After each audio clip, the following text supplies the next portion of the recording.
Classe de chant, comment se présentent les exercices techniques?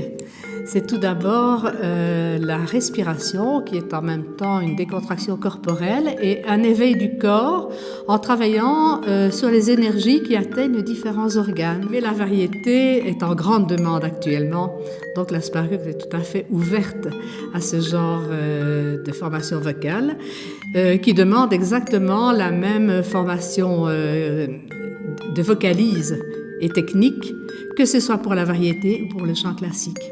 On se dirige après vers l'un vers l'autre. Mais ici, c'est vrai qu'on va faire un petit peu de tout puisqu'on est à la Sparrock. Les cours que je propose, donc, il y a deux aspects. Un aspect plus technique, où on apprend vraiment la maîtrise des congas, principalement les congas. Donc c'est vraiment l'instrument principal qu'on va utiliser. Et d'un autre côté, donc ça n'a pas encore démarré, mais j'espère que ça pourra se faire. Donc l'esprit plutôt drum circle, où là chacun est libre et peut venir à la limite même avec son instrument sans avoir aucune connaissance musicale. Et là le but c'est pas l'apprentissage, mais plutôt prendre son pied, quoi, et jouer et se faire plaisir. La Sparrock, c'est une approche différente. Je pense que c'est vraiment un bon compromis entre l'apprentissage académique et l'apprentissage plus libre. C'est vraiment une transition entre les deux, mais le tout cadré. Ce que j'aime aussi dans la Sparrock Academy, c'est le fait que ça soit bien organisé, structuré. Ça veut dire que chaque prof a un programme à tenir. Il sait ce qu'il va faire avec ses élèves, pas seulement pour le cours d'après, mais pour l'année quasiment entière.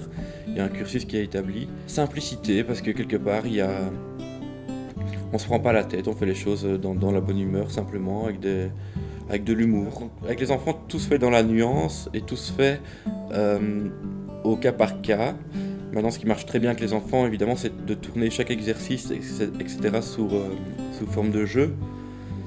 Ils sont toujours là, ils ont le sourire, et moi aussi, donc c'est quand même que ça se passe bien. Maintenant, c'est vrai que les enfants en bas âge qui commencent l'instrument pour la première fois, il faut le temps que déjà ils travaillent l'instrument chez eux, qu'ils le pratiquent. On ne fonctionne pas franchement comme une académie ou un conservatoire, on est beaucoup plus dans l'action musicale elle-même. La théorie vient à travers la musique elle-même. On étudie par exemple un morceau et à travers ce morceau, on voit les aspects théoriques que ça soulève. Et ainsi, on ne s'écarte pas du but premier qui est d'acquérir les bases nécessaires à bien se forger en tant que musicien. Ceux qui ont besoin de plus d'explications théoriques reçoivent plus d'explications. Ceux qui ont besoin de plus faire aller les doigts sur le manche et jouer avec l'oreille, je pousse plus de ce côté-là.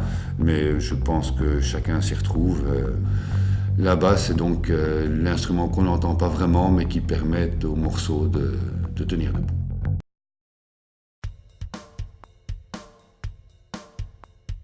Je suis content, j'ai une bonne classe, j'ai des plus petits avec qui ça se passe bien. On a commencé un premier trimestre comme ça où on a évolué à travers l'instrument de manière un peu plus ludique.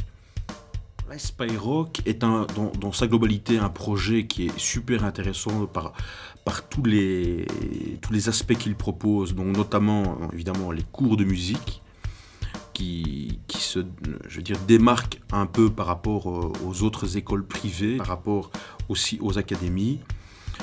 Et donc ça c'est un aspect qui m'a vraiment beaucoup plu, plus axé sur l'instrument dans un premier temps que d'apprendre des morceaux trop vite. Donc on prend le temps de bien faire connaissance avec l'instrument et d'en maîtriser un minimum les aspects les plus importants au départ.